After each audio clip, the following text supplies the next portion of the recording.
cuando hablamos de un fuera de series, no necesariamente estamos hablando de un Steve Jobs. Ajá. Puede ser todavía en rangos más inferiores. O sea, aquí la imaginación es el único límite. Sin embargo, cuando nos preguntamos cómo es que se formó, por ejemplo, la familia Valladares, cómo se formó la familia Payán, cómo se formaron los Torres Corzo aquí en San Luis Potosí, ajá. O bien cuando vamos todavía un poco más abajo a nuestro propio contexto familiar, hay personas que suelen llegar a tener un poquito más de éxito que otras, ¿sí? Esas personas son las que en este momento vamos a llamar como fueras de serie, ¿sale? Entonces, la primera gran pregunta es ¿cómo llegan a triunfar? O sea, ¿cómo nos imaginamos o cómo concebimos nosotros mismos que estas personas llegan a ser un fuera de serie? ¿Cómo se...? ¿Ok? ¿Algo diferente? ¿O toman riesgos? ¿Ok? Practican mucho. Sí. ¿Se casan con una rica? ¿Cómo? ¿O se casan con una rica? ¿O se casan con una rica?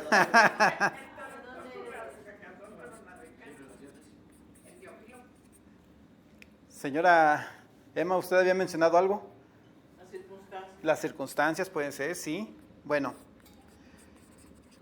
dentro de lo que menciona el libro, vienen algunos puntos, no se parecen mucho, pero al final de cuentas creo que convergen en un punto que es, queremos saber cómo son estas personas, qué tipo de personalidad tienen, qué tan inteligentes son, cuál es su modo de vida o qué talentos tienen, ¿sale?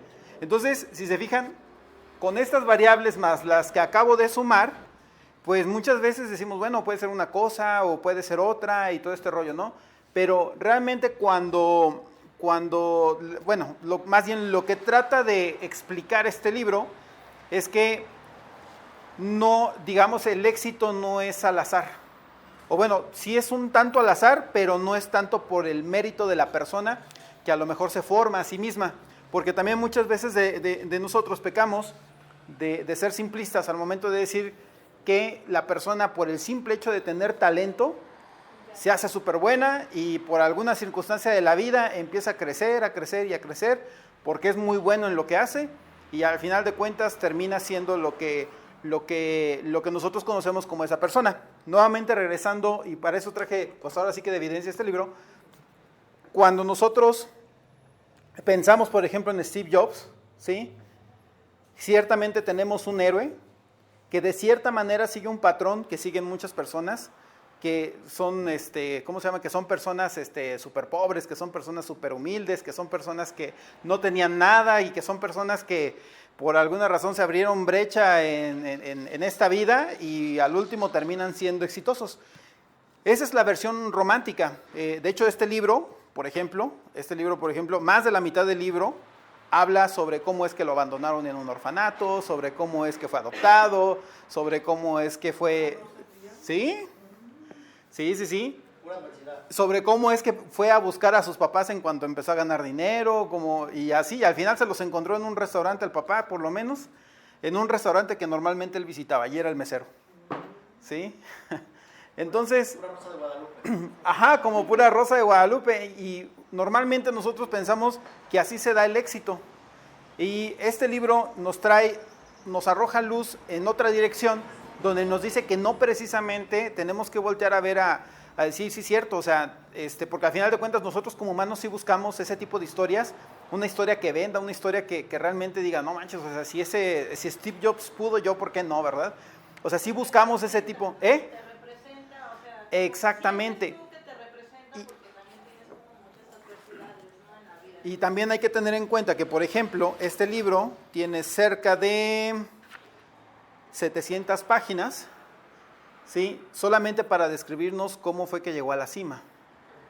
Ajá, imagínense. Pero también hay que entender que la persona, Isaac Walterson, si mal no recuerdo, era al revés, Walter Isaacson. Él es una persona que es un biógrafo y por obvias razones necesita encontrar la forma de darle precisamente forma a la historia y tiene que ser una historia que venda y tiene que ser una historia exactamente que llame mucho la atención. Entonces obviamente por ahí también hay algo ahí de que precisamente Steve Jobs la sufrió mucho y que esto, que el otro, y que al final fue lo que le dio el cáncer, y bueno, exactamente, es un poquito más de mercadotecnia. Pero en realidad, y lo voy a citar directamente como dice el libro, el héroe, que en este caso el héroe viene siendo la persona, el fueras de serie, es de hecho invariablemente un beneficiario de ventajas ocultas, ocasiones extraordinarias y herencias culturales que le permiten llegar a un punto de la vida donde en ese punto puede ver y observar al mundo de manera diferente y entenderlo de manera diferente, y por lo tanto, trabajando duro, puede empezar a avanzar un poco más que los demás. ¿Sí? Y sí, también tiene que ver en dónde nacimos y dónde nos criamos. Eso también tiene mucho que ver, y es de lo que precisamente habla el libro. Por ejemplo, si yo les preguntara, ¿por qué el roble más alto del bosque es el más alto? ¿Cómo me lo responderían?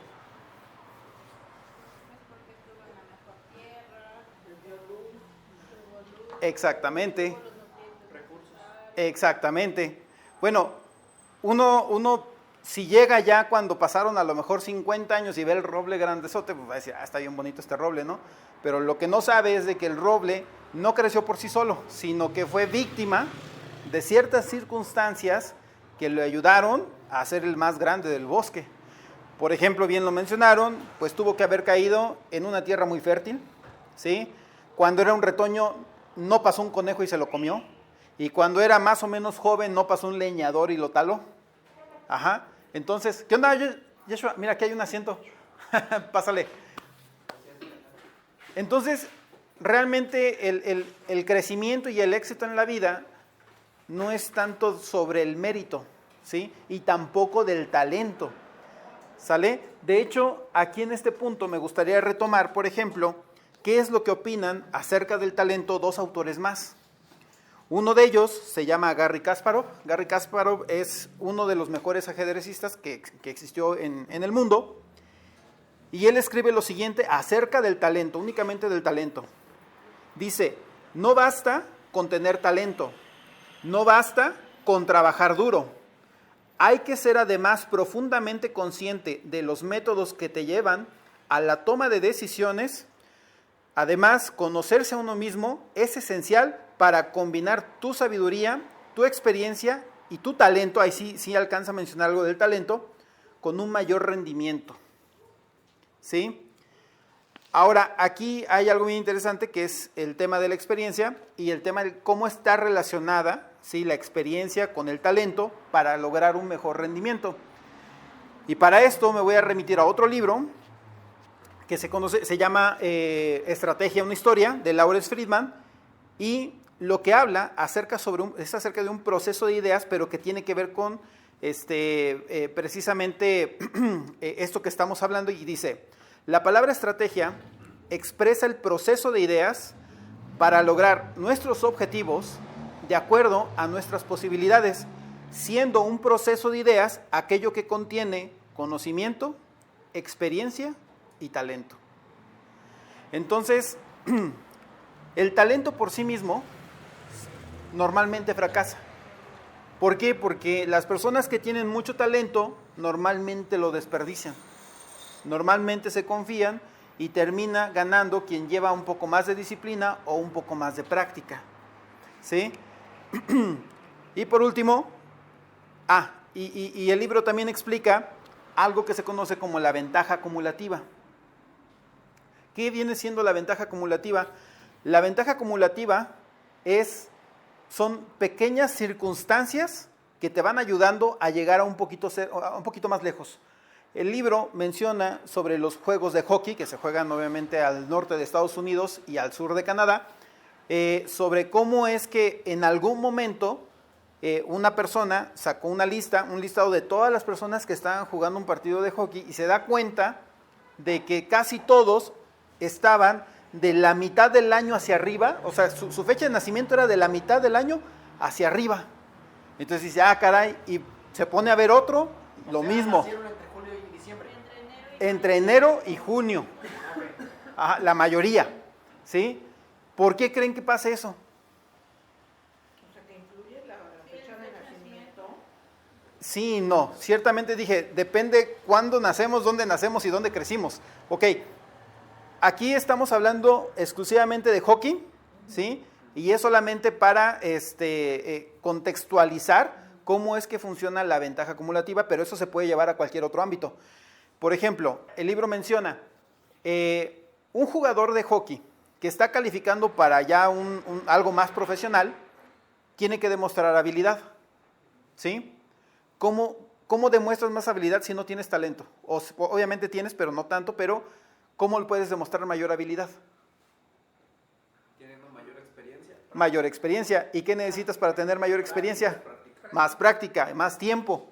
Entonces, una persona que nace en enero y que va y hace su audición en diciembre, tiene 12 meses más de experiencia que alguien que nació en noviembre.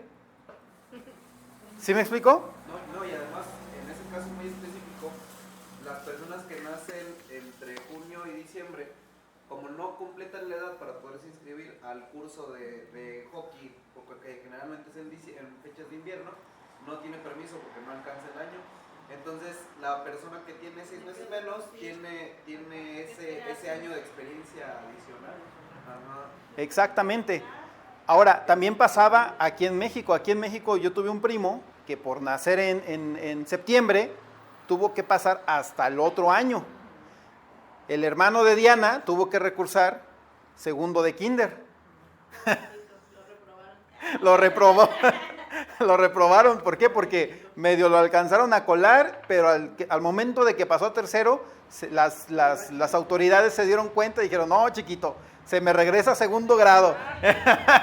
Y órale, a recursar segundo de kinder y no pasó. Al final la idea principal pues, era que no se atrasara precisamente. Sí.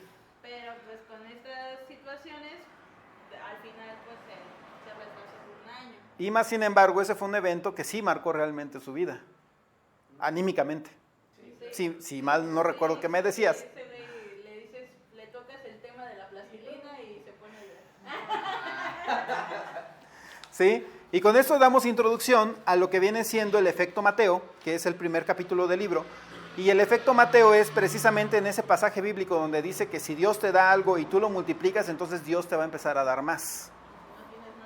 Y si no tienes nada, te lo va a empezar a quitar. Entonces, en este caso, empezamos a vislumbrar cómo funciona la ventaja acumulativa en nuestras vidas, de que muchas veces el azar nos pone en ciertos puntos que si en ese momento llevamos una cierta ventaja más que otro, nos da ese punto otra ventaja para llegar más lejos. Y si no, por lo menos el simple hecho de estar en ese punto nos hace ver y comprender al mundo de manera diferente. Y eso es lo que empieza a marcar la diferencia, porque hay una ley que es la ley de un grado. Si ustedes se mejoran un 1% cada día, al final del año ya se mejoraron un 36%. ¿Sí? Y en 2 años ya es más del 60%. Y ya en el 60% la gente ya lo nota. ¿Sí? Y de igual manera, si un avión que viaja, por ejemplo, desde las islas, ¿cómo se llaman? ¿Cómo se llaman estas islas bonitas que están en el Caribe? No, en el Caribe. No, digamos que están ¿cómo se llama? En las islas, digamos que sí están en Hawái, pero que van a viajar a Estados Unidos. Con que se desvíe el avión un solo grado, ¿a dónde creen que van a llegar? Chilangolandia.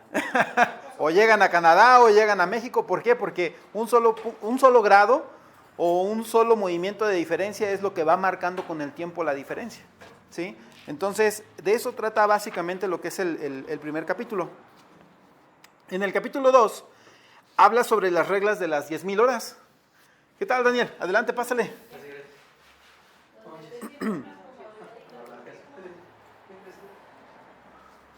Adelante. Y voy a leer textualmente uno de los primeros párrafos que más llama la atención, y dice: el éxito es una combinación de capacidad, oportunidad, nuevamente preparación, y una ventaja completamente arbitraria.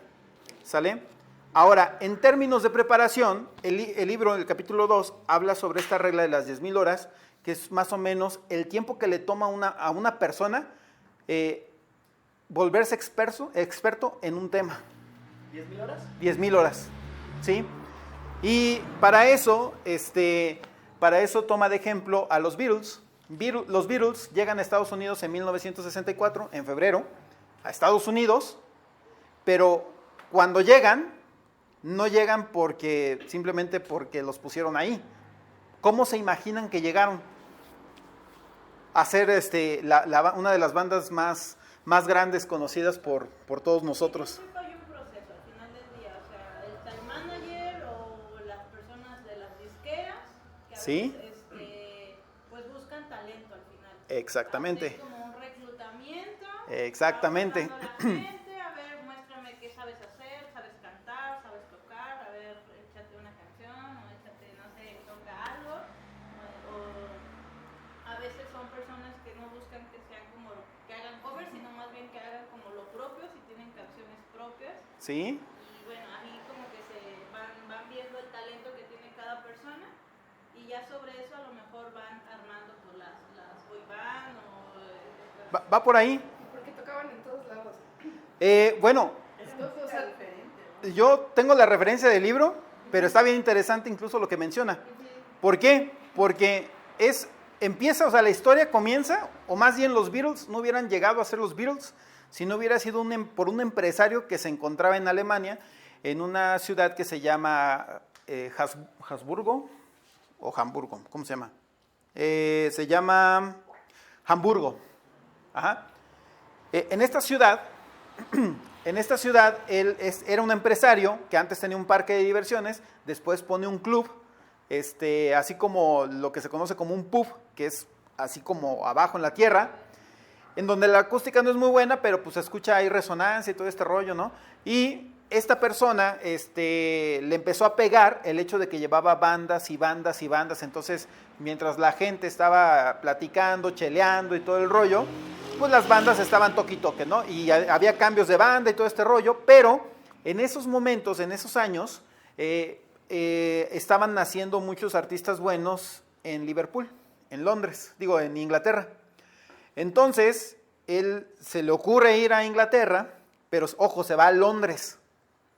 Llega a Londres, se va al Soho, que es como una colonia, es como como un municipio más o menos, no sé cómo traducirlo para acá, pero es una zona de Londres llamada el Soho. Ahí conoce a otro empresario que sí era de Liverpool, le platica la idea de que tiene un club y que está buscando bandas que provengan precisamente de Liverpool, y ese patrocinador le dice, pues yo conozco una banda que se hace llamar The Beatles.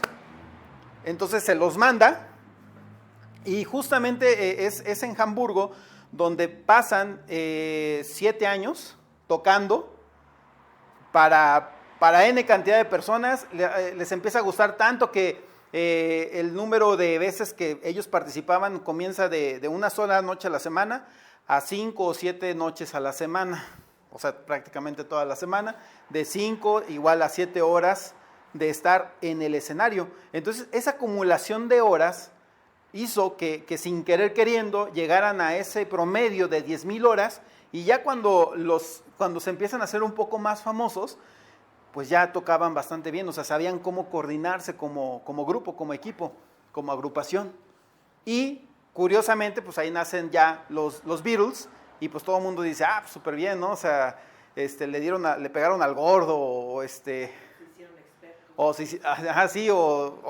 se hicieron expertos de la nada, pero no, realmente no. Realmente lo que el libro explica es de que ciertamente para llegar a ser un fuera de series, no significa que se tengan que cumplir, por ejemplo, cada uno de los puntos que vamos a estar viendo, sino que a lo mejor uno o varios, pero que en suma vayan favoreciendo a esta persona, es lo que termina llevando a las personas a que sean un fuera de serie, ¿sí?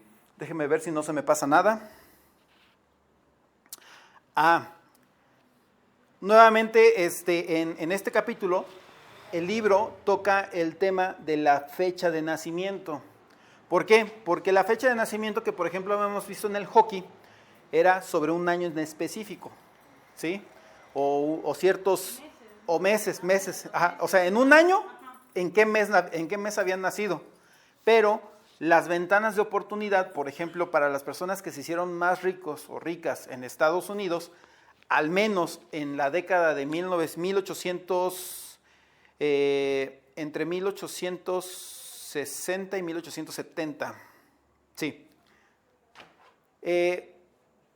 Para esto voy a leer el libro en la página 71, que es donde viene, en la 68, donde vienen, me parece que son 15 personas, y lo voy a leer así rapidísimamente.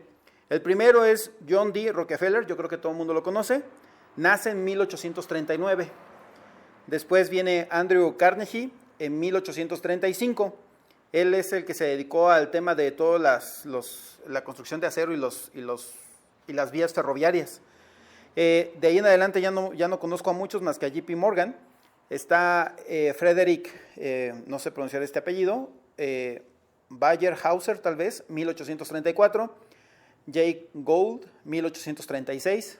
Marshall Field, 1834. George F. Baker, 1840. Getty Green, 1834, James Fair, 1831, JP Morgan, 1837, George Pullman, 1831, y por último, Philip Danforth Armour, 1832. Yo sé que a lo mejor no recuerdan bien las fechas, pero más o menos el cómo van las fechas es que van a lo mucho de 1831 a 1840, es decir, un periodo de 9 años, ¿sale? Lo que nos dice el libro es que las personas que nacieron, por ejemplo, en la década de 1840, es decir, del último año de la lista que les acabo de mencionar, eran demasiado jóvenes para aprovechar la oportunidad de esa expansión que hubo en Estados Unidos. O sea, fue una brecha de tiempo, no fue casual, sino que se abrió la brecha de tiempo. Las personas que estaban más preparadas y mejor posicionadas aprovecharon y ¡pum!, se hicieron ricas. Sin embargo, las personas que habían nacido en 1820, es decir, 2 años antes de 1831, que es donde empieza el primero, 1829, 30, 31, ya eran demasiado viejos, ya traían otras ideas, ya habían emprendido hacia otro lado. ¿Sí? Entonces, pero solamente los que abarcaron en esos años fueron los que aprovecharon ese boom. Ahora, no es el único caso, está el caso de Silicon Valley. Bill Gates nace en 1955, Paul Allen en 1953, Steve Ballmer 1956, Steve Jobs, 1955, y Eric Schmidt en 1955. O sea, también hay una brecha generacional, sí, en este caso me parece que es como de 5 años, pero hay una brecha generacional donde sale, por ejemplo, Microsoft y donde sale Apple. Y no es casualidad nuevamente. En ese momento, en este libro explican cómo nace la historia de Apple, y justamente en ese periodo sí empiezan a salir las computadoras, pero unos intentaban una cosa, otros intentaban otra, y solamente los que le empezaron a dar al clavo fueron los que fueron sobresaliendo. ¿Sí? Entonces está bastante interesante de que solamente esa generación, y precisamente la que nació en Silicon Valley, no tenía de otra más que ser exitosos. Google también más o menos nace, bueno, esa ya es más para acá, más del 99, pero Eric Schmidt, que es uno de los CEOs, trabaja para Google, pero precisamente es porque nace en esa brecha. ¿Sí? Entonces, el éxito puede provenir de en qué fecha naces, o sea, el periodo de tiempo. Más adelante vamos a ver cómo afecta, por ejemplo, la demografía. Ya vimos que tiene que ver con que en nuestra vida existan pequeños impulsos que nos lleven un poquito más alto. Por ejemplo, en el caso de Bill Gates, él, para que vean, no empezó desde abajo, Él sí pertenecía a una familia bien acomodada y la mamá le pagaba cursos y le pagaba, no sé, de lo que le gustaba y a él le gustaba la programación. En aquel entonces, en 1960, 70, las computadoras todavía eran tan viejas que la forma de programarlas era ranurándolas. Ajá, sí. Pero aún así, él fue de los primeros que aprendió a hacerlo porque la familia tenía con qué pagarle. Y cuando llegó la primera computadora que se podía ya teclear, ya no tanto programar bajo ranuras, él fue de los primeros en usarla y por eso aprendió mejor que los demás y por eso lo fue llevando a cosas más y más grandes. Tienen una ventaja económica. Exacto. En ese sentido, donde los papás eran profesionistas para ese tiempo, ganaban muy bien ambos y pues tenían no solo una o dos computadoras en Así la es. casa donde los hijos podían, pues así que moverle, ¿no? A toda esta parte. Y creo que también la parte de la familia, como la mentalidad que tienen los papás. Sí.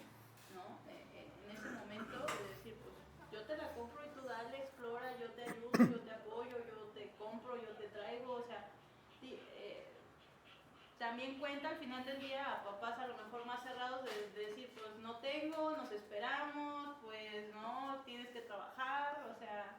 Exacto. Incluso Steve Jobs, que aparentemente nació en un orfanato y que fue adoptado y que la fregada, aún así le tocó estudiar en la Universidad de Stanford. La Universidad de Stanford es como, por ejemplo, decir aquí la Ibero o la Panamericana, ¿no? ¿Cómo se llama? La Náhuac, ¿sí? Son universidades que hacen palidecer y ver pobres a los del Tecnológico de Monterrey, para que más o menos se den una idea. Entonces, Steve Jobs estudió en una muy buena universidad, la Trunca. Sí, sí, de hecho sí. Y también está hay otras universidades igual de buenas en Estados Unidos, pero ahí nos indica que sin lana no empezó. ¿Sí? Incluso él trabajó, por ejemplo, en HP. En HP, ese mero, ¿cómo se llama? Se encariñó tanto con Steve Jobs que cuando Steve Jobs empieza a armar su propia computadora, la cual se conocería como la Apple I, la cual arma Wozniak, y ¿cómo se llama? Y su equipo que antes tenía, quien le provee los chips, que casualmente no se conseguían en ningún otro lado, era con el dueño de HP. Ajá. Y cuando finalmente arma la computadora, su primera computadora, que era la Apple I, no vendió ni una sola unidad. No, sí, una creo. Y cuando formó la Apple II, pues también ahí casi no tuvo ventas. Hasta que casualmente llega un personaje que se llama Mike Markula, y Mike habla con el dueño de HP y le dice, oye, pues yo estoy tratando de invertir en algo novedoso, en algo que me traiga mucho billete y que no sé qué tanto. Y le dice, pues ahí está el Steve Jobs. Y llega Mark y le suelta toda la inversión del mundo para levantar Apple. ¿Quién? Mike Markula a Steve Jobs. ¿Sí? Y ahí fue donde Steve Jobs se va para arriba. Pero nuevamente no fue desde abajo, o sea sí por ahí cubrió ciertas ventajas. ¿Qué tal, Adrián? Pásale. Y sí fue beneficiario de ciertos puntos que muchas veces suelen ser invisibles. ¿Sí? Es a lo que vamos. ¿Qué más me falta? ¿Pero cómo llegó a estudiar en esa escuela, en esa universidad? ¿Si fue huérfano y todo eso? Lo que pasa es que los papás que lo adoptaron eran de clase media. Eran de clase media y como que sí pensaron en darle una buena educación. Sí. No la acabó. La dejó trunca.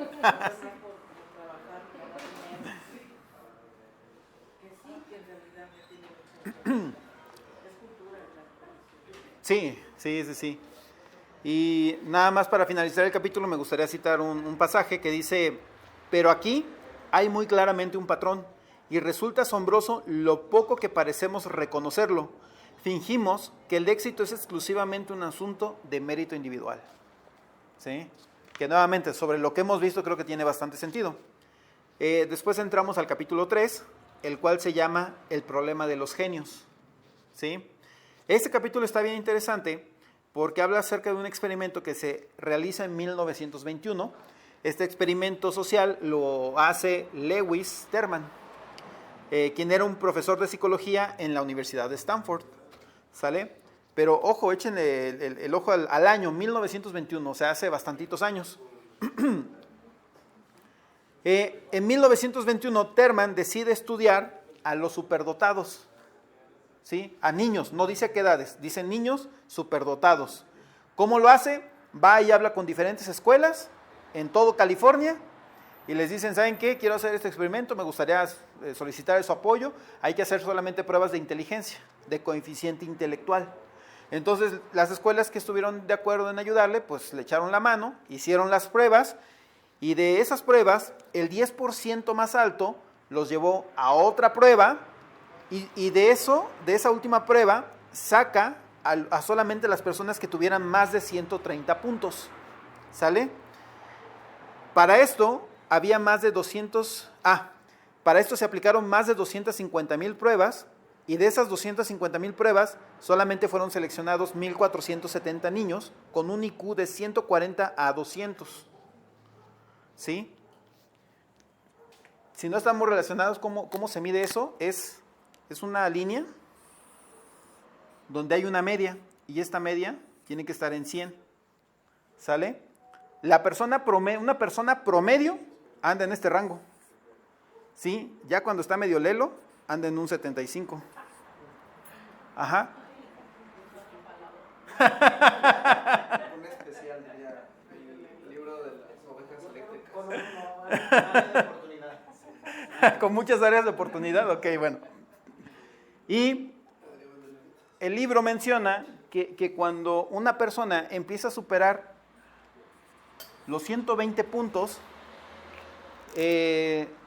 ya no le es tan conveniente. Sobrepiensa tanto las cosas que le es imposible avanzar al mismo ritmo que los que están aquí, en este rango de aquí. ¿Sí? ¿Ya no es tan conveniente aquí en él mismo o A la persona, o sea, una persona que tiene un 200 IQ te va a razonar cualquier problema lógico inmediatamente, pero va a tener problemas para socializar. Ajá, y bien. Estructuras sistemáticas ya no es tan conveniente que tenga esos niveles. Ajá, sí. Pero en este año, 1921, se desconocía todo esto. Simplemente este Terman selecciona a los niños y dice, ok, de estos 1,470 niños, de aquí van a ser el futuro de Estados Unidos. De aquí van a ser gente que se va a ir a ¿cómo se llama?, las mejores universidades, va a lograr va a lograr potenciar las ciencias, las artes y la filosofía, y dijo, no, o sea, de aquí me voy a agarrar y voy a hacer algo bien fregón. Y cuando termina el estudio, no menciona el año, se da cuenta de que no pasó nada de eso. Pero sí menciona el libro que el mismo Terman escribe una carta donde dice lo siguiente. Dice, es prácticamente imposible leer en el periódico noticias de cualquier tipo de competición o actividad en la que participen chicos o chicas de California sin encontrarse entre los ganadores los nombres de uno o más miembros de nuestro grupo de superdotados. Eso lo escribe textualmente. ¿Sí? Pero, curiosamente, conforme les fue dando el seguimiento, se fue dando cuenta de que iban desapareciendo. No había esa relevancia que él esperaba. No llegó ¿nos vemos? No llegaron los próximos científicos más importantes, tampoco los filósofos más importantes que le seguían a los que ya estaban en ese momento haciendo teorías y redactando cualquier tipo de cosas. Entonces, eso sí lo desconcierta y de hecho sí se muere sin saber por qué. ¿Eh? Les faltó pasión, o sea. Justamente eso es a lo que vamos. Y entonces el libro empieza a hacer una analogía y dice, bueno, es que también, por ejemplo, ok, vas a entrar a una escuela. ¿Qué es lo primero que hacen antes de que entres a la escuela? Un examen de admisión. ¿Y ese examen para qué sirve? Pues para más o menos tener una franja de no tan lelos, pero tampoco, bueno, de aquí para acá. ¿Sí? Básicamente es lo que hacen, ¿no? Pero cuando todos están en este rango, ¿sí? Hacen la analogía de que, por ejemplo, para jugar baloncesto no necesitas ser el más alto, solamente necesitas ser lo suficientemente alto para jugar. Y con eso ya estás del otro lado, ¿sí? Entonces, cuando tienes un grupo o cuando tienes una generación que todos están en un rango de más o menos el mismo promedio de inteligencia, entonces la inteligencia deja de ser una variable importante, ¿sí? Lo mismo pasa en el baloncesto. Cuando ya todos tienen la misma altura, entonces ¿en qué se fijarían para lograr un buen equipo? En otro tipo de habilidades, exactamente. El libro menciona las siguientes, pues empieza a fijarte en la velocidad, en la visión del juego, en la agilidad que tienen, en cómo manejan el balón y en el acierto de tiro a canasta. O sea, ya no te fijas tanto en la altura, que fue lo que hizo Terman. Terman solamente dijo, a ver, los más inteligentes de... ¿Nos vemos, Arián? Los más inteligentes de toda la ciudad, los tengo yo, son estos 1470 niños, y como son los más inteligentes, estos niños van a ser el próximo presidente de Estados Unidos, casi casi. Y resulta que no, ¿sí? Resulta para su decepción que no fue así. El libro se la pasa hablando mucho sobre un caso de un chico que está precisamente en una competencia que trae un IQ de casi 200. Esta competencia es así como de adivinar, bueno, más bien te hacen preguntas de conocimientos y tú empiezas a responder, y conforme vas respondiendo, pues vas ascendiendo en los puntos y hay una suma asegurada de $1,000,000 y el canijo a los $250,000 dice, hasta aquí me rindo y me voy con mis $250,000, ¿no? Pero es precisamente eso, cuando una persona es muy inteligente, sobrepiensa tanto que no se arriesga, que fue parte de lo que por aquí mencionaron. Ah, alguien por aquí. Ah, sí. Se cansan con una... Ah, con una rica la circunstancia. Alguien había mencionado el tema de que toman riesgos, ¿sí? Y curiosamente, el capítulo 4 habla sobre el problema de los genios, parte 2, y aquí empieza con otro estudio, ¿sí?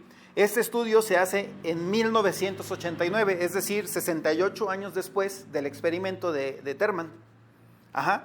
En este caso lo hace una socióloga, Annette, no sé cómo se diga esto, Lareau o Larue, no sé, Larue, ok. Annette Larue inició una investigación en Maryland donde seleccionó a hijos de casas ricas y de casas pobres. Analizó a 88 familias, tanto afroamericanas como blancas, y de esas 88, a 12 familias les hizo una observación intensiva a tal grado que los tenían que acompañar a la iglesia, a pasear al perro y la fregada, para ver cómo educaban a los hijos. La hipótesis era de que de 12 familias iba a haber 12 filosofías de trabajo diferentes. Y adivinen con qué se toparon. Con solamente 2 filosofías. Los 12 nada más había diferencia. Ajá, 2 filosofías de enseñanza. Eran 12 familias y nada más filosofías. Eran 88 familias 88. donde sí registraban datos, 12 familias con las cuales se involucraron ahora sí que hasta los huesos, y de esos 12 extrajeron la filosofía y vieron que se replicaba en todas las demás. ¿Sí? Y ¿cómo se llama? La presentación... Eso está muy interesante. O sea, fueron 2 filosofías de esas familias. Sí, sí. Nada más 2. Sí, o sea, de las 12, Sí. 2 filosofías que predominaban y que también predominaban en las 88 familias que también tenían registro. ¿Y cuál es el criterio para la discriminación de pasar de las 88 a las 12? El criterio de discriminación. No lo dice como tal. Sí, el libro no lo dice como tal. De hecho, esto fue una investigación aparte. El libro nomás dice que hubo una investigación. Las filosofías no las comentan. No, tampoco. Ah, sí, la filosofía sí, que es lo que vamos a ver. En 2003, esto tampoco está en el libro, lo tuve que investigar aparte, se realiza la presentación de resultados en un libro que se llama Unequal Childhoods, Class, Race and Family Life. Es decir, 13 años, 14 años después. 14 años después. O sea, el experimento tardó 14 años. Okay. ¿Sí? Y más o menos es como infancias desiguales, clase, raza y vida en familia. Es básicamente como se llama el libro. ¿Sí? Aquí fue donde descubrieron que las personas, o las familias ricas, o sea, las que tenían un poquito más de lana, fomentaban el talento de sus hijos, razonaban con ellos, no se limitaban a darles órdenes, esperaban que sus hijos contestaran, negociaran y que cuestionaran a los adultos en situación de autoridad. ¿Sí? Mas, sin embargo, los padres pobres tendían a seguir una estrategia de logro natural. Es decir, consideraban que era su responsabilidad de cuidar a sus hijos, pero dejaban que se desarrollaran solos. Es decir, que la vida los educara. Ajá. Y en esta diferencia desarrollan ¿cómo se llama? Una hipótesis que se le llama el cultivo concertado. ¿Qué viene siendo el cultivo concertado? Es cuando estás apoyando, o sea, digamos, en el caso de las familias ricas, son familias donde si el hijo no está de acuerdo, le exigen que lo exprese, que lo diga y todo eso, ¿no? Y sí, cuando está niño se va a equivocar, pero precisamente esa práctica, con el tiempo, va a hacer que el niño sepa qué decir, que sepa cuándo decirlo y saber cómo pedirlo para lograr sus propias preferencias individuales. ¿Sí? Entonces, si de niño te mandaron a la calle y ahora le aprenda de la calle, ¿sí? Pues terminabas siendo otro tipo de persona. En el caso de los niños pobres, ahí donde lo anoté, eran niños técnicamente más sumisos. Más sumisos. Niños pobres Sí. que aprendían en la calle. Sí. Sí, porque no cuestionas al final del día. Exactamente. Dejas que la vida te pase, o sea, si te orina un perro, pues porque así tenía que pasar, ¿no? Si no tienes trabajo es porque la oportunidad no ha llegado, o sea, empiezas como no te cuestionas a ti mismo. Exacto. A ver, ¿por qué no tengo un empleo? ¿Por Exactamente. qué no tengo esto? ¿Por qué no me llegan estas oportunidades? O no sé. Exactamente. Los otros, tal cual decían, permitían cuestionar la autoridad, ¿no? Ajá. Entonces, Sí. cuando la gente puede ir a cuestionar a su jefe, por ejemplo, ¿no? Sí. Sí, incluso A seguir subiendo. Incluso cuando salimos entre compañeros podemos ver esas diferencias, por ejemplo, a la hora de ordenar una cosa. Cuando todos están en la barra, hay quien se cohíbe y como que dice, ay, es que no sé qué pedir, y se abruma y se estresa y no sabe ni qué onda, y hay gente que llega y dice, pues a mí me das eso de acá, y oye, y le puedes poner más de esto, y puedes hacer más de aquello. ¿Y ya habías venido? No, la primera vez. Ajá, sí. Esa es la diferencia. ¿Por qué? Porque en la vida real, por ejemplo, al momento de exigir un puesto más grande, pues una persona que no sabe ni cómo decirlo, ni cuándo decirlo, ni las palabras exactas para lograr un objetivo, pues van a llegar con la cola entre las patas y ahí medio van a hacerle la lucha, pero más como algo que vamos a ver más adelante como un discurso mitigado, que es como algo suavizado. Oiga, ¿creerá que es posible que podamos hacer esto? Que mire, ¿por qué? Por respeto a la autoridad. Pero en cambio las personas que vienen de lana son más directos, son más de, oiga, pues échame la mano, mire, le hacemos así, así, y empiezan a negociar. ¿Sí? Y por eso pueden llegar a lograr mayores cosas, pero no es porque ellos se lo ganaron, sino porque sus papás le enseñaron que ese era el modo de hacerlo, aunque para algunos no sea lo correcto. Son sus miles horas de práctica Ajá. en negociación. Sí, sí, sí, sí. También las universidades enseñan eso. Por ejemplo, mencionaste la Anáhuac, el TEC de Monterrey, Claro, claro. y etcétera. Enseñan, y de hecho es una crítica que se les hace, enseñan a sus alumnos cómo ser líderes. Y las escuelas públicas enseñan a cómo ser un trabajador. Sí. Y incluso, por ejemplo, a mí me tocó trabajar en ABB y ahí cayeron varios del Tecnológico de Monterrey, ricos y pobres. O sea, había gente que tenía beca del 90 en el Tecnológico de Monterrey, pues no me lo van a creer, todos los que tenían beca se quedaron ahí en ABB, mientras que los demás se fueron a España, se fueron a Alemania y luego regresaban y luego trabajaban en las fábricas de sus propios tíos, papás, de lo que fuera, y ya llegaban como gerentes. ¿Sí? Para finalizar, en el caso de Terman, concluye el libro. Porque también hay que decir esto. El libro menciona que al final de los 14 años, cuando se dieron cuenta cuáles niños, sin importar el IQ, cuáles niños habían llegado más alto, en su gran mayoría fueron los de recursos más altos. Los de recursos más bajos, uno que otro, fueron contaditos. En cambio los demás, en su mayoría, habían logrado un poco más. ¿Sí? Entonces, sí. También porque los llevaban a actividades más deportistas, más de culturales, se tenían que pues, trabajar con otras personas en equipo, tenían que aprender a lidiar con personas que no eran su familia, etcétera, etcétera. Entonces todo eso les ayudaba y al final eso es una ventaja acumulativa que con el tiempo les va haciendo a esas personas más fuertes que las que no tuvieron esa oportunidad. ¿Sí? Y dice, al final, en el caso de Terman, casi ninguno de los niños geniales de la clase económica más baja terminó por hacerse a sí mismo. Fueron talentos echados a perder. Entonces, básicamente, la conclusión del tema de los genios, el problema de los genios, está precisamente en que si un niño genio nace en una familia pobre, técnicamente es una bala echada a perder. Técnicamente, no significa que sea no es una garantía, sino que va a tender al fracaso. ¿Sí? Es básicamente eso de lo que habla el libro. Después sigue el capítulo 5. Este capítulo está medio extraño, de hecho no me súper encanta. Se llama Las 3 lecciones de Joe Flow. Flom, perdón, es con M. Joe Flom. En sí, como que, les digo, como que no tiene mucho que ver,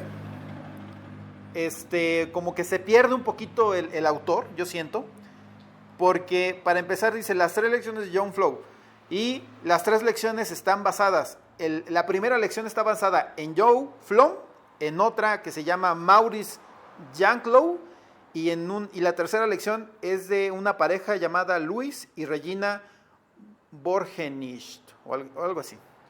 ¿Sí? ¿De qué trata? El primer personaje se llama, el título de ese subtema es La importancia de ser judío. Ajá.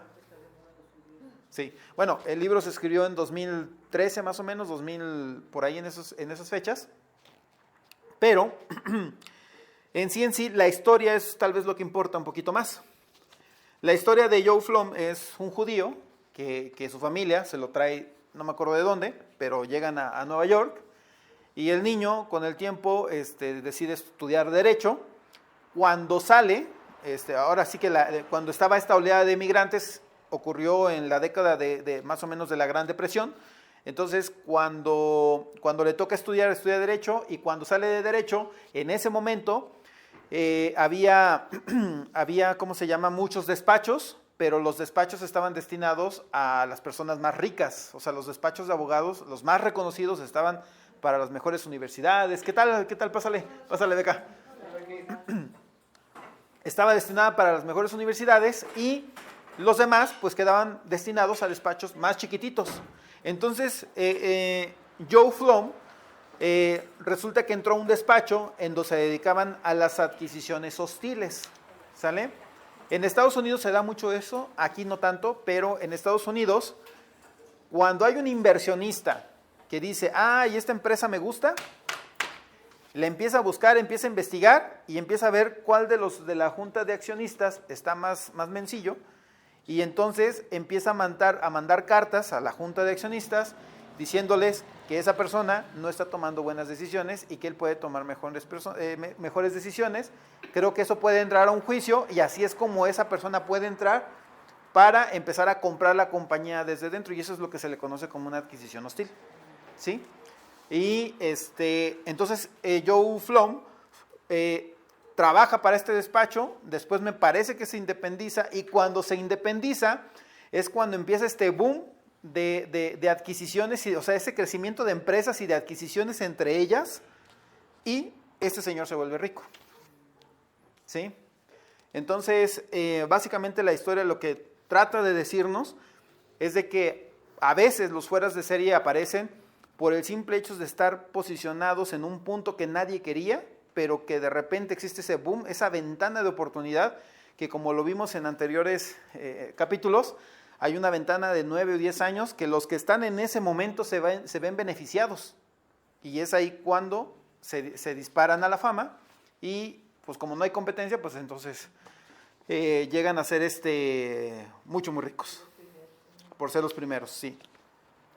La segunda habla sobre la fortuna demográfica, habla sobre una persona que se llama Maurice Janglow y más o menos va por ahí por el mismo estilo. Estudia en una universidad que digamos aquí el Tecnológico de Monterrey, pero a un precio muy económico. ¿Por qué? Porque acababa de salir de la Gran Depresión.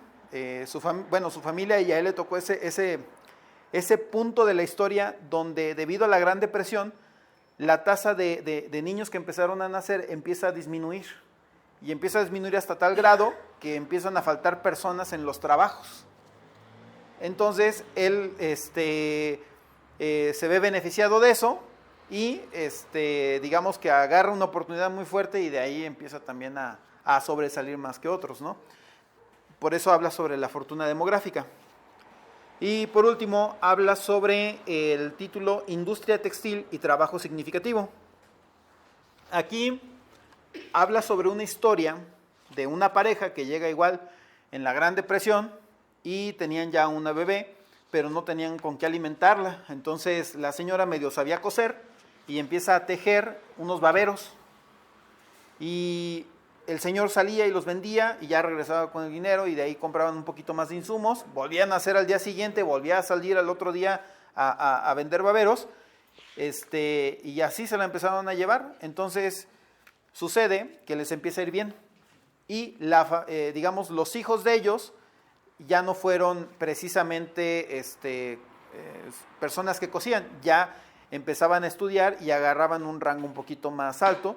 Y por último terminan los nietos estudiando, por ejemplo, qué medicina, qué abogados y qué no sé qué tanto. Pero es precisamente en cuestión del trabajo significativo, habla sobre cómo es que cuando las generaciones les empieza a ir bien, empiezan a tomar esos trabajos significativos que al final de cuentas le dan fuerza a la familia. ¿Sí? Básicamente de eso trata el capítulo número 5. Y después de eso entramos a la peor parte del libro porque no me encanta, o si el capítulo anterior no me encantaba tanto, los otros me encantan menos. ¿Por qué? Porque se la pasa como que, no sé, o sea, sí está media revuelta, mete muchas historias y aparte como que pierde un poquito el foco, el autor, pero al menos en el capítulo 6 lo alcancé a rescatar con otro libro que por ahí tenía, pero el capítulo 6 se llama Harlan, Kentucky, así, Harlan. Harlan viene siendo un pueblo que está en el estado de Kentucky y es un pueblo donde al parecer son personas, en general el pueblo, son personas muy conflictivas. Y todo esto nace a partir de que cuando se funda el pueblo, se funda en 1819, llegan dos grandes familias, una era la familia de los Howards, otra era la familia de los Turner y no se llevaban bien. ¿Sí? Ese lugar, ese espacio en el que convivían era un espacio lleno de montañas, por lo tanto no podían cultivar, dependían más de los animales que tenían en sus granjas, ¿sí? Pero entonces si perdían una sola vaca, un solo borrego o lo que ustedes quisieran, para ellos significaba la muerte. Entonces empezaron a desarrollar algo que se conoce como la cultura del honor, que era proteger lo que ya tenían de una forma muy férrea, muy arraigada. Entonces, en una pésima noche, hay una tormenta, la tormenta tumba una de las bardas y la vaca de los Turner se cruza al lado de los Howards y en la mañana los Howards se levantan y ven que la vaca les está comiendo el pasto de su espacio y pues van y le meten unos balazos, la matan. Y a partir de ahí es una pelea que, quién sabe cuándo haya terminado el libro, nunca lo menciona, pero es una pelea tras otra, y eso es lo que el libro conoce como la cultura del honor. Decía, como definición de la cultura del honor, tenían que ser agresivos, tenían que aclarar con palabras y con hechos que no eran hombres débiles y que tenían que estar dispuestos a luchar en respuesta al menor desafío a su reputación. ¿Sí? Básicamente eso es lo que explica el libro. Dice que un fueras de serie, pues, sí le afecta mucho lo que es la cultura en la que vive, de la familia, tanto de la familia como del ambiente, pero hasta ahí se queda. ¿Por qué? Porque estamos hablando de un sociólogo. Entonces me remití a un neuroendocrinólogo que explica un poquito más por qué pasa esto, ¿sí? Es una serie de pasos. Dice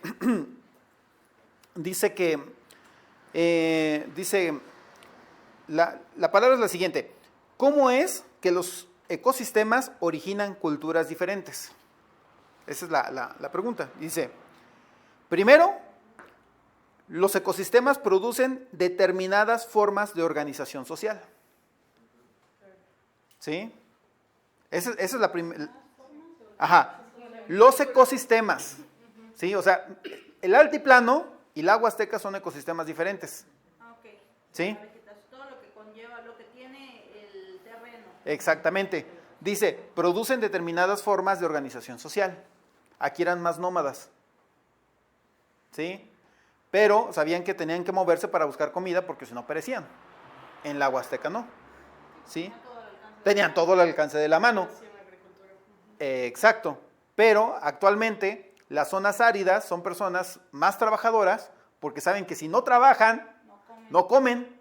En cambio, si una fábrica va y se instala en la Huasteca, sabe de antemano que la gente ni siquiera va a ir a trabajar porque no le falta nada. Entonces, ahí es donde vemos la primera premisa. Los ecosistemas producen determinadas formas de organización social. Esas formas de organización social producen culturas. Las culturas moldean la crianza de los niños. La crianza modifica el desarrollo del cerebro. Y ese proceso se repite durante muchas generaciones hasta que termina regulando el comportamiento humano a un nivel de expresión genética. O sea, el problema se vuelve tan a fondo, la expresión genética. Sí, pues son esas como 1000 horas repetidas a nivel generación. ¿Sí? Te haces experto en algo que ni siquiera sabes por qué eres experto en algo. O sea, No, aún... bueno, no experto, sino creces en ese entorno y pues ya sabes cómo más o menos debes de hacer.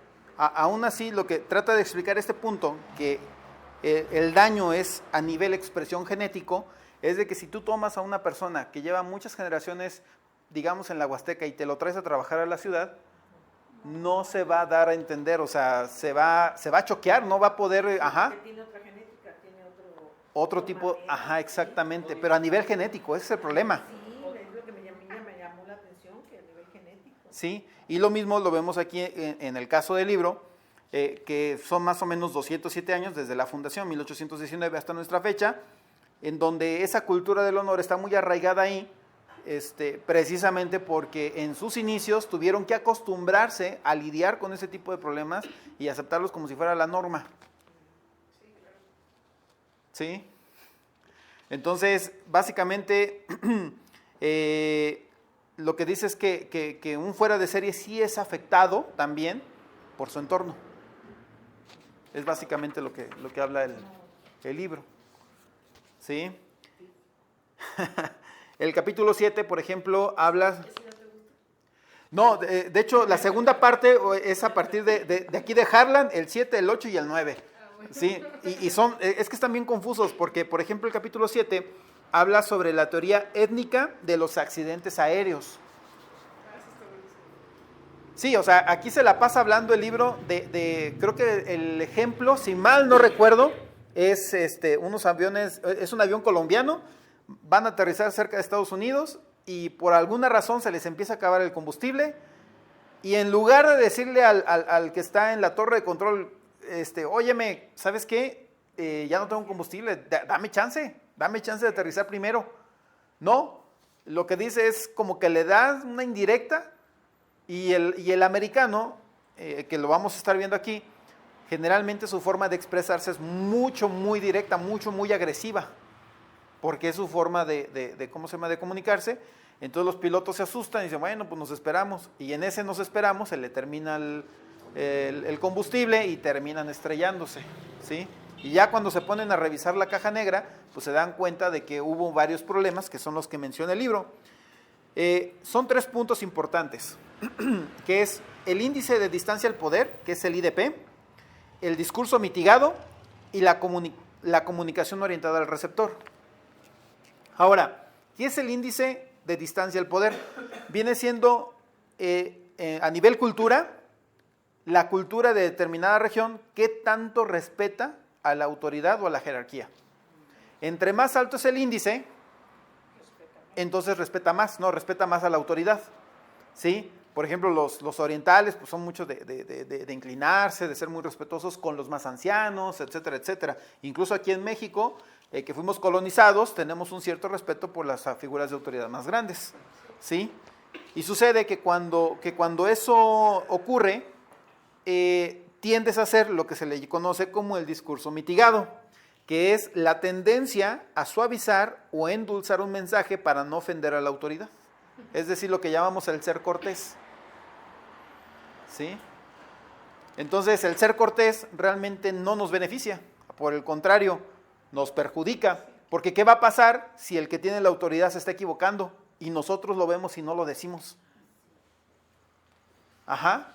¿O qué va a pasar si se equivocó con nosotros y ejerce un castigo que no merecíamos? Pues obviamente, si nos dejamos, pues ya valió, pero si nosotros salimos a responder y a decir, oye, no, espérame, a ver, pasó así y así, ¿no? Las cosas pueden cambiar a nuestro favor, ¿sí?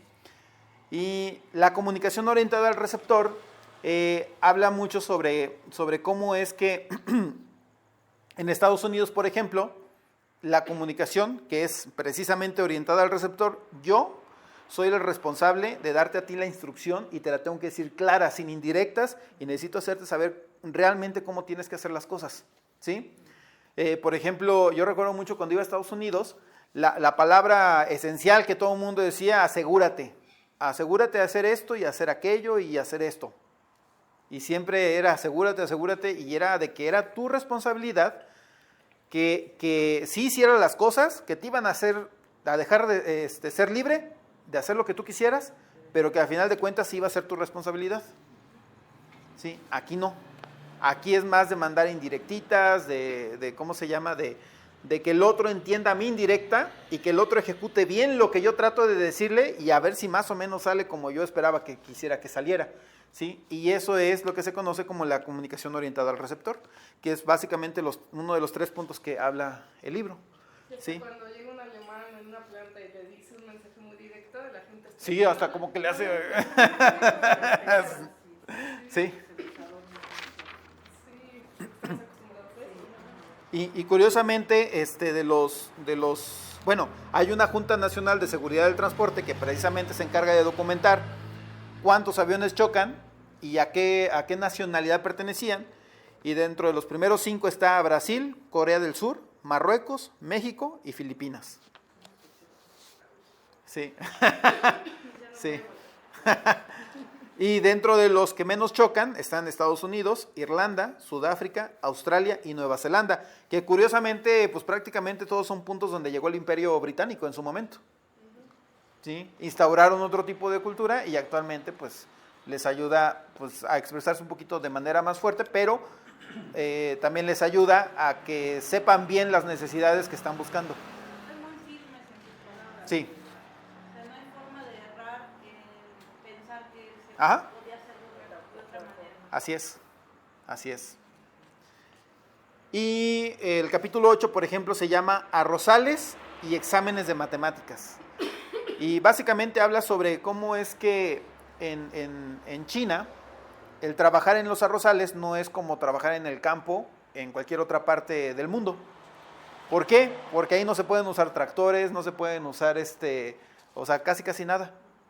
Ajá. Todo es a mano y tienes que estar plantando semilla por semilla y tienes que ser muy inteligente al momento de decir, bueno, lo voy a inundar a tal grado y tengo que hacer esto para que se inunde más rápido y hacer aquello para que no se me inunde de más, hacer diques y un montón de cosas.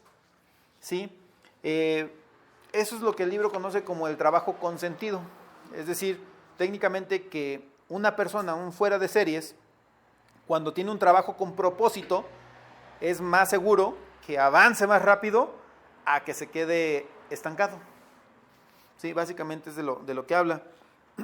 Dice, los fuera de serie prosperan cuando encuentran un trabajo que es complejo, que es autónomo y que ofrece una relación clara entre esfuerzo y la recompensa. Sí, así, tal cual cita el libro. Y un tema bien interesante que me parece muy preciso es el tema de la persistencia, que tiene que ver con los exámenes de matemáticas. Para eso el libro se pasa a Estados Unidos a una prueba de matemáticas en donde todos los niños, bueno, los jóvenes, en su mayoría se rendían fácilmente y terminaban por no resolver el problema matemático, pero las personas que más persistían, ¿sí?, eran las que al final terminaban de resolver el problema matemático. Pero para hablar un poquito más en tema, quisiera que escucháramos un audio. ¿Alguien ha visto la película Hambre de Poder? ¿No? Pero conocen que se hizo una película acerca de cómo nació McDonald's. ¿Sí? Bueno, hay una parte donde Roy Kroc habla precisamente acerca de ¿cómo se llama? De la persistencia, ¿sí? Y vamos a escuchar qué es lo que dice, para que escuchen bien sobre cómo habla acerca del talento, acerca de los genios y cómo es que le da el favoritismo a la persistencia. Ahora, ya sé lo que creen. ¿Cómo es que uno de 52, ya maduro, simple vendedor de batidoras, creó un imperio de comida con 1.600 restaurantes en 50 estados, 5 fuera del país, con un rendimiento anual en el vecindario de $700 millones? Una palabra: persistencia. Nada en este mundo puede suplir a la querida persistencia. Talento no. Nada más común que un hombre fracasado con talento. Ingenio no. No es reconocido y es casi una imitación. Educación no. El mundo está lleno de tontos educados. Persistencia y determinación juntas son poderosas. Ahora. ¿Sí? Aquí es donde podemos empezar a notar nuevamente ese patrón de cómo es que desde los principios que veíamos el libro y se hablaba del talento, el talento realmente no importa. El ser genio tampoco, como también ya lo vimos y curiosamente lo menciona, ¿no? Y la educación, bueno, no lo menciona como tal el libro, pero ciertamente pues tiene razón hasta cierto punto lo que escuchamos en el audio, que pues sí, o sea, en este momento la escuela está basada en un sistema prusiano, si mal no recuerdo, que precisamente está hecho para ser gente trabajadora, que está hecha para sentarte en un aula, aprenderte todo lo que te ponen enfrente, sin cuestionarlo y simplemente a repetirlo y repetirlo. Y, pues al final de cuentas, ¿quién ha usado las ecuaciones de álgebra? ¿Cómo se llaman las ecuaciones trigonométricas? ¿No? ¿Cómo se llama? No, ¿cómo se llama la que siempre mencionan? Teorema de Pitágoras. La chicharronera. Ándale, esa, ¿cómo se le llama? La fórmula general. No, hay otra, la de la ecuación cuadrática de no sé qué diablos. Trinomio al cuadrado perfecto. Ándame, el trinomio al cuadrado perfecto. Sí, ¿y quién ha usado eso? Nadie en su vida. Bueno, pero tú porque eres profesor y tienes que volver a enseñar eso. Sí, pero eso todo el mundo lo aprendió y nadie lo está usando. ¿Sí? Sirve para que lo tengamos que aprender, pero no para ponerlo en práctica. Sí, no. Pues algo que no vaya relacionado pues a ese campo. No, es que, bueno, ahí la aportación es que la matemática, para lo más que te sirve es para razonar, para generarte un tipo de pensamiento. Sí, no más. Porque en la vida vas a razonar, en la industria vas a razonar, y la matemática te sirve para el razonamiento. Sí, y es algo que no te da en ninguna otra área. Sí, no. Pero es como cuando en la primaria te ponen y te aprendes nada más, multiplicas este y te da esto cuando razonas qué es lo que estás haciendo, ¿no? Lamentablemente en el campo laboral, industrial, corporativo, la mayoría de las posiciones realmente no requieren esa habilidad. No requieren razón. Realmente están diseñadas para que seas una pieza de ejecución. Entonces, donde ya las las actividades están predefinidas a ejecutarse como tales. Entonces, tú como calidad, sigue esta línea. Tú como producción, sigue esta línea. Tú como seguridad, sigue esta línea.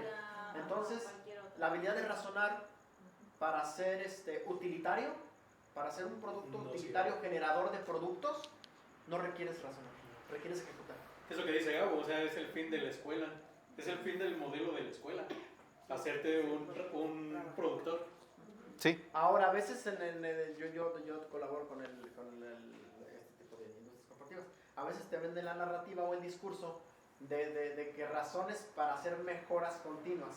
Pero si te vas a un extremo radical de querer cambiar una estructura, eres un peligro para la estabilidad de la compañía. Es decir, si yo tuviera un IQ grandísimo de cuestionar pongo en peligro una estructura y una estabilidad, porque yo podría decir, no, espérate, para las líneas 2 días porque tengo una idea. No, si paro la línea 2 días, voy a perder millones. No pienses de más. Haz lo que te toca. Sí, no, o sea, al final pues te señala, ¿no? O sobrepiensas demasiado, dices, voy a generar mi propia empresa y al final del día terminas pues siendo parte del borrego, ¿no? Entonces, pues, hay de todo. Sobrepensamos demasiado y decimos, vamos a poner una taquería y eso me va a dar a los 5 años, me va a dar el sustento económico necesario para poner otro negocio y así me la llevo, pero al final del día lo pensamos tanto que no se hace nada. Que sirve pensar a veces, ¿no? En ese sentido. Es accionar, ¿no? Así es. Y bueno, ya nada más para finalizar, el último capítulo se llama La mina de... Ay, se me fue el nombre. Se llama La mina de Marita. ¿Sí? Marita es un nombre de una persona, de una chica. Varita. Marita, así se llama. Es un nombre propio, entonces. Es un nombre propio y ¿de qué trata el capítulo? Básicamente de que es una niña que no es de clase media, tampoco de clase rica, es más de clase baja y sucede que en el lugar donde estaba cerca de su casa se abre un tipo de escuela especial llamada KIPP. Y este tipo de escuelas obligaba a las personas, bueno, a los niños, a entrar a las 6 de la mañana y salir a las 5 o 6 de la noche y que pudieran hacer tareas de 6 a 11 de la noche. No había prácticamente, ¿cómo se llama? Bueno, no receso, sino vacaciones. Vacaciones de verano, era casi todo de seguir estudiando bajo el mismo ritmo. Una escuela de tiempo completo. Ajá, sí, exactamente. Antes sí era así. Casi, Antes sí era así. Bueno, el punto es de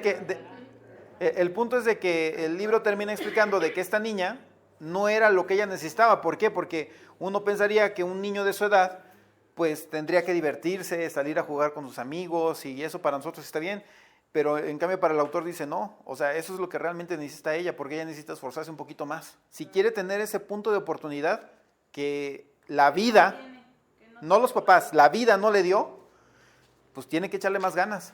Y por lo tanto, la persona que tuvo la idea de poner una escuela de ese tipo, acertó en el hecho de que no está dejando al azar que cualquier niño vaya y viva la vida como Dios manda, sino que es más estricto o estricta.